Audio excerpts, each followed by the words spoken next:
18 men use that, and there's even a little bit more space in the hold, which is even smaller than this. Here is what the ship feels like in the vastness of the ocean. We had a drone with us, so we filmed ourselves, and we got some great photos. And also remember that we are sailing in winter, so most of the time actually is night, not day. We had about 11 hours of daytime and 13 hours of nighttime. And so most of it you're functioning at night, but you will be amazed the extent to which your eyes get adjusted to darkness. So much so that on a full moon night, our eyes were adjusted enough that we could read a book even perhaps. And of course, we don't have anything modern on the ship except the navigation and communications technology. So we didn't even have lights on the deck, except the two mandatory lights. So how do you function? So if you suddenly put on a bright white light, your eyes really get blinded once your eyes have got adjusted. So the way you function is your headlamps have to have a red light. And you function with this red kind of light. So I'll show you how sails are hoisted at night using these lamps. It looks quite strange, so I thought it might be interesting to you.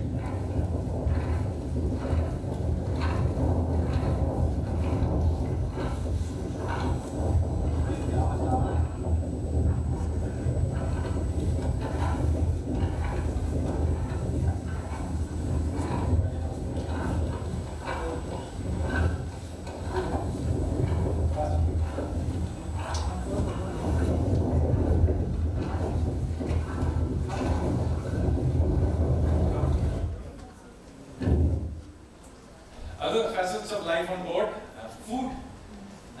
We did have a gas stove, so we had a cook as well. Many of us took turns helping out, but mostly done by two of them. And for the first few days, we did have fresh vegetables with us. But remember, this is an ancient ship and it doesn't have refrigeration. So after about 5-6 days, we ran out of all the fresh vegetables and fruits. And so after that, we had to survive on dry rations. So what does that mean? It means khichdi, thepla, Maggi. Okay, that's unhistorical, but we did have some Maggi. We had some DRDO dry rations as well. So that's what we had. On the right, you can see what it looks like in the hold. It's got all our supplies lying there, but it's the only place you could get away from the sun in midday. Sometimes, even though it's winter, it's quite strong. The sun is very strong on the deck. And if you were off duty, you could go down and take a bit of a rest. So that's how it was. Not quite a 5-star hotel, but that was home. Many of us also slept on the deck. So you could sleep in the hold. If you didn't mind being stuck between water bottles and supplies, but you could opt to sleep on the deck as well. It could be on full moon nights quite romantic.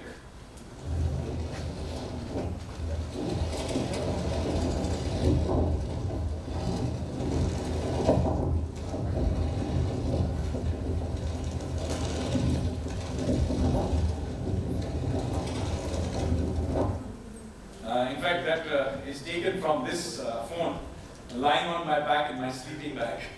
So that's what it looked like. But of course, not every day was all that romantic. You could also get stormy days in which conditions could be quite harsh with, spray flying in the air, dew and wind. And so this is what it felt like then. You can tell from some of the rope flying that it's very windy.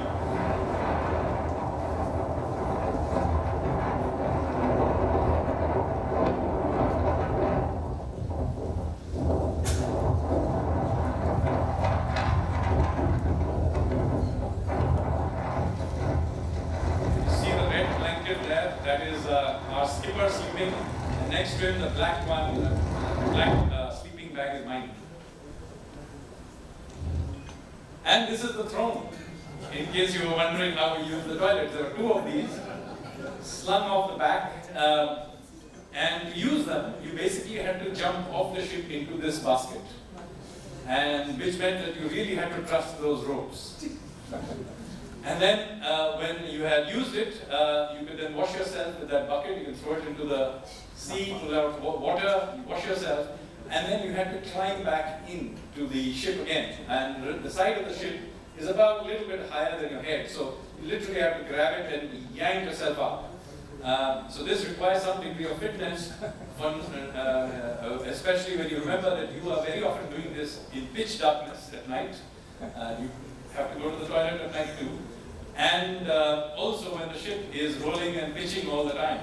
So do remember that you are dropping in and climbing out of this and using it while the ship is rolling, and there are waves splashing right below you or next to you.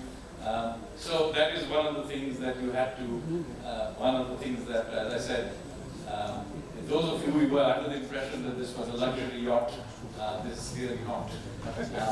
And if you fell off, that was kind of bad news, because remember we have no motor, so we can only go forward or where the wind takes us. So if you fell off, your best bet was to start swimming towards Port Bandar. Later on, we did build a harness because we did discover that once you went past sea state 4 or 5, this was a pretty harrowing thing. So in fact, the joke on board was that if you used it in sea state 4, you got a Mahavir Chakra. In sea state 5, you get Paramvir Chakra. And in anything 6 plus, you were given Veer Gati. We also saw some wildlife, which was great. Yeah, dolphins.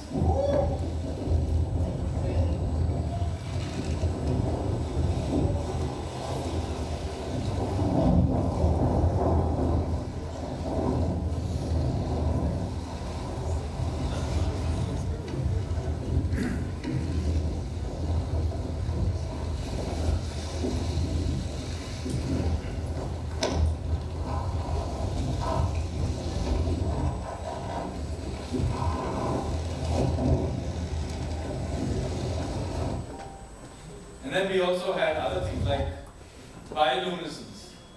And for those who don't know, there are these phytoplankton, which if you disturb them, they glow like fireworks. And so we sailed literally through a sea of these phytoplankton. And if we used to pull out buckets of water and then pour them back in, and you get these very spectacular fireworks type displays. Here is one of them.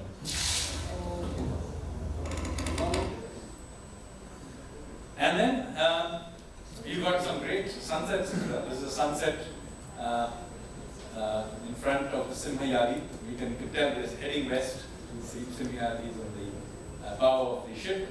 And but what is less appreciated is that you also get very spectacular moonrise and moonsets as well. Those of us living in the city very often forget that there is such a thing as a moonrise. This is actually a moonrise. And they can be quite bright. I mean, as I said, the moon can be very, very bright out at sea. And this is the actual sailing path. Not quite. I mean, it is the simplified version of it. We actually went much further north than this. But anyway, the direct distance from Porbandar to Muscat is 650 nautical miles. But we, because we are sailing with the wind and wherever we are drifting, etc., we did about a minimum of 836 nautical miles. Actually, we did more, but this is the distance between the dots that we have plotted. In reality, we actually wandered a lot more than this. But anyway, we did at least 1,500 kilometers actual distance. This is Team Container, not everybody, but this is somebody is taking the photograph, obviously, and there's somebody who is manning the steering oar. But nevertheless, this is most of the crew. And this is what the boat looks like when it sails.